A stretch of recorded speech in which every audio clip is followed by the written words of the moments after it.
Nalazimo se u šumi, blizu šume, i ja imam ideju o prekrasnim fotografijama ove šume, ali mi trebalo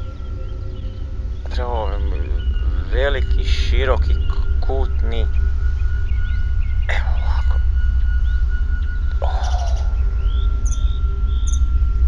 Znači da obuhvati otprilike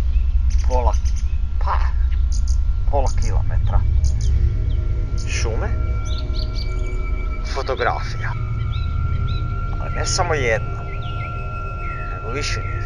Znači jedna gore, jedna dolje, jedna iznad, jedna samo posebno, jedna crno-bijela i sve zajedno. I onda sve pomiješati možda. I još nešto. I onda u sumrak kasnije pogledat u nebo i klik. I to je to.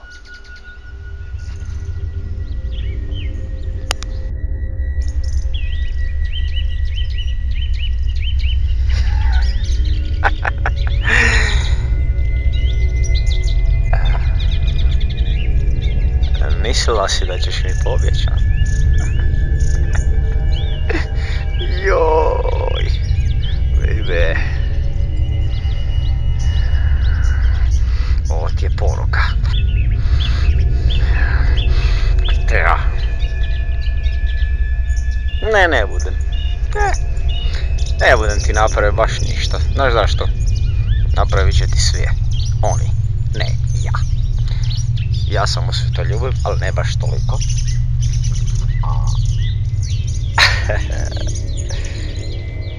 Da vidiš samo. Bolje da ti napravim, ja.